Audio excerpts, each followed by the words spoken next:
Hi hello welcome back to our channel. ఈరోజు serial తర్వాయి భాగంలో ఏం జరిగిందో తెలుసుకుందాం. ముందుగా నా ఛానల్ని చూస్తున్నట్టయితే సబ్స్క్రైబ్ చేయండి, లైక్ చేయండి, సపోర్ట్ చేయండి. స్వప్నకు ఆడపిల్ల పుట్టిందనడంతో రుద్రాని రాహుల్ అయితే షాక్ అవుతాడు. ఒక్కసారిగా 3 నెలలు గడిచిపోయి స్వప్నకు ఆడపిల్ల పుట్టిందని కావ్యగా పిన్ని అయినట్లు అపర్ణ కాల్ చేసి చెప్తుంది. స్వప్న పాపను తీసుకొని ఇంటికి వస్తుంది. కావ్య హారతి పట్టి బొట్టు పెట్టి లోపలికి పిలుస్తుంది. పాపను చూసుకుంటూ మురిసిపోతూ ఉంటారు. ఈ తరం నుంచి ఈ ఇంటికి అడుగుపెట్టిన మొట్టమొదటి బిడ్డ సాక్షాత్తు మహాలక్ష్మి ఇంటికి వచ్చినట్టు ఉంది అని ఇందిరాదేవి అంటుంది. మహాలక్ష్మి వచ్చిన సందర్భంగా ఎవరి ఆస్తి వారికి ఇస్తే బాగుంటుంది అని ధాన్యలక్ష్మి అంటుంది. దాంతో ప్రకాశం వాదిస్తాడు. ఆయుష్ ఎంత అవసరమో ఆస్తి కూడా అంతే అవసరం కదా అని రుద్రానికి అంటుంది. వాళ్ళ గొడవను ఆపి ఇందిరాదేవి మనవరాలితో ఆప్యాయంగా మాట్లాడుకుంటుంది. ఇదంతా మన ఆస్తే, నీ పెళ్ళి కూడా ఇక్కడే జరగాలి అని ఇందిరాదేవి అంటుంది. దాని పెళ్ళి వరకు ఎందుకులే, అప్పటి వరకు ఎవరుంటారో ఎవరు పోతారో ఎవరికి తెలుసు అని రుద్రాని అంటుంది. రుద్రాని ఏంటా మాటలు అని అపర్ణ అంటుంది. ప్రాక్టికల్గా నిజాలు మాట్లాడితే ఎవరికి నచ్చవు అని రుద్రాని రాహుల్ అంటాడు. నీకు మనవరాలు పుట్టిందన్న సంతోషం కూడా లేదా అని సుభాష్ అంటాడు. ఎలా సంతోషంగా ఉంటుంది, అది మగపిల్లాన్ని కంటుంది అనుకుంటే, ఇంటికి వారసుడు వస్తాడనుకుంటే ఇదే ఆడపిల్లని తీసుకొచ్చి చేతిలో పెట్టింది, ఇంకెలా సంతోషంగా ఉండమంటావు అని రుద్రాని అంటుంది. ఇంతలో రాజ్కు హాస్పిటల్ నుంచి ఫోన్ వస్తుంది. సీతారామయ్య కోమా నుంచి బయటికి వచ్చాడని డాక్టర్ చెప్తాడు.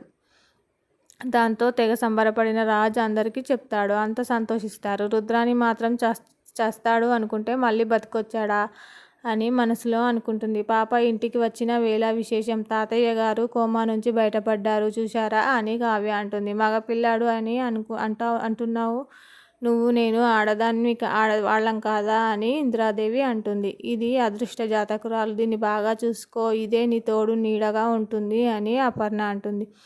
గొడవపడి సంతోషాన్ని ఎందుకు పాడు చేసుకోవడం, బావని చూస్తూ ఉంటాడు, మనం వెళ్ళి చూద్దాం పదా అని వెళ్తారు హాస్పిటల్కు. సీతారామయ్య కళ్ళు తెరుస్తారు. చిట్టి అని పలకరిస్తాడు. అంతా సంతోషిస్తారు.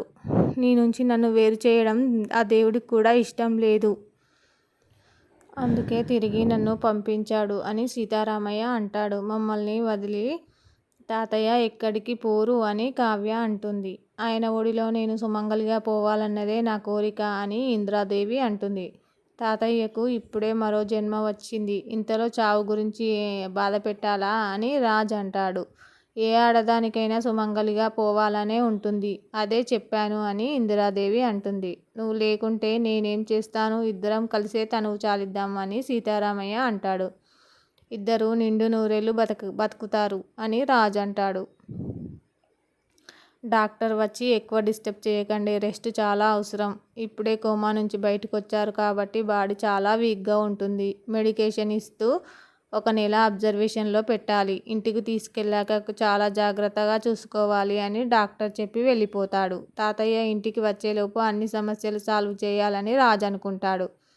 మరోవైపు అప్పు పోలీసుగా కనకం ఇంటికి ఎంట్రీ ఇస్తుంది. కనకం హ్యాండ్సప్ అని గన్నుతో బెదిరిస్తుంది. దాంతో కనకం భయపడిపోయి, మేడం నేనేం చేయలేదండి, నేనేం చేయలేదు అని అంతా పక్కింటి పంకజమే చేస్తుంది, దాన్ని అరెస్ట్ చేయండి అని కనకం అంటుంది. నాకు నీ గురించి అంతా తెలుసు అని జరిగినవన్నీ చెప్తుంది. అప్పుకు పాప పుట్టిందని నీ చిన్న కూతురుకు చెప్పావా, అందుకే నిన్ను అరెస్టు చేస్తున్నా అని అప్పు అంటుంది.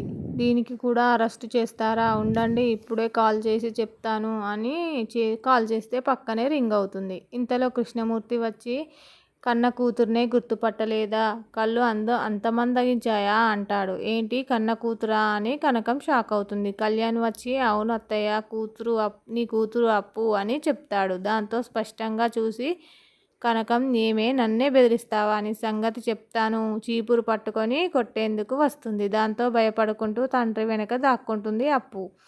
చూడు నాన్న, కనీసం కూతురును కూడా గుర్తుపట్టలేని తల్లి ఎలా ఇంత ముందుకు లేటుగా వస్తే చీపురు తిరగేసేది. కానీ ఇప్పుడు నేను పోలీస్‌ను. డ్యూటీలో ఉన్న పోలీస్ మీద చెయ్యి వేసినందుకు అరెస్టు చేయాల్సి వస్తుంది అని అప్పు అంటుంది. నువ్వు పోలీస్ అయితే అది నా కూతురువే కదా! తప్పు చేస్తే ఇప్పుడు కూడా చీపురు తిరగేస్తా అని కనకం అంటుంది. చూశావా నాన్న, నీ పెళ్ళాం ఇంకా రౌడీయిజం మానలేదు అని అప్పు అంటుంది. కనకం ఇక్కడ తగ్గేదే లేదు అని కనకం అంటుంది. చూశానులే ఇదంతా, ఎంతలా భయపడ్డావో అని కృష్ణమూర్తి అంటాడు. దాంతో సైలెంట్ అయిపోయి కనకం చాలా సంతోషంగా ఉందని కృష్ణమూర్తి పొంగిపోతారు. కనకం కన్నీళ్లు పెట్టుకొని సంతోషిస్తుంది. పరీక్ష రాసి పోలీస్ అయ్యి ఇదే ఊరికి ఎస్ఐగా వచ్చిందని కళ్యాణ్ చెప్తాడు. ఉండు, నీ నోరు తీపి చేస్తాను అని చక్కెర తెచ్చి పోస్తుంది. కృష్ణమూర్తికి షుగర్ ఉందని షుగర్ వచ్చిందని పెట్టదు కనకం. అప్పుడు మా అప్పుకు నువ్వు భర్తగా దొరకడం అదెప్పుడో చేసుకున్నా దాని అదృష్టం. భార్య ఇష్టాన్ని తెలుసుకొని తన గమ్యం వైపు నడిపించడం ఎవ్వరూ చెయ్యరు అని కనకం అంటుంది. తన కలలాగే అవుతుందనుకున్నాను, కానీ అది మీరు నిజమయ్యేలా చేశారు అని ఎమోషనల్ అవుతుంది కనకం. పోలీస్ అంటేనే నీతి నిజాయితీగా ఉండాలని చెప్తుంది. కనకం మీ ఇంట్లో చెప్పారా అని కనకం అడుగుతుంది. కళ్యాణ్ మౌనంగా ఉంటాడు. అయ్యో, మాకంటే మీ వాళ్ళకే ముందు చెప్పాలి కదా బాబు. రేపు నువ్వు గొప్ప పాటల రచయితవు అయినా వారికే ముందు చెప్పాలి. మీ ఇబ్బందిని అర్థం చేసుకోగలం, కానీ తల్లిదండ్రులను కాదనలేం కదా. వెళ్ళి మీ పెద్దవాళ్ళ ఆశీర్వాదం తీసుకురండి అని కనకం చెప్తుంది.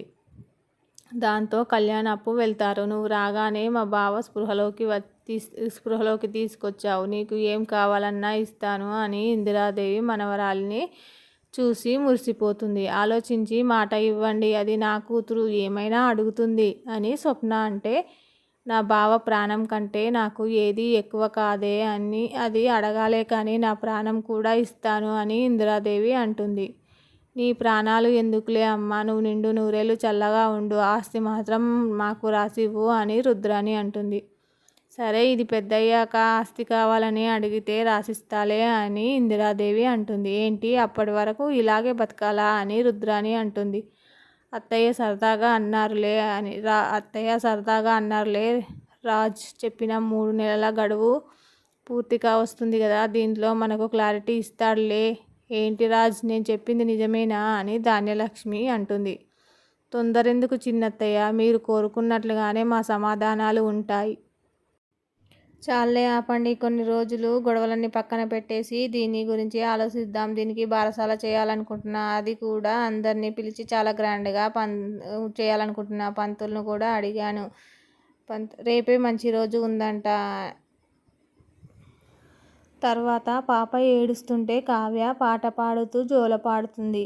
అప్పు కూడా ఉంటుంది. దాంతో ఇందిరాదేవి, అపర్ణ సంతోషంగా చూస్తూ ఉంటారు.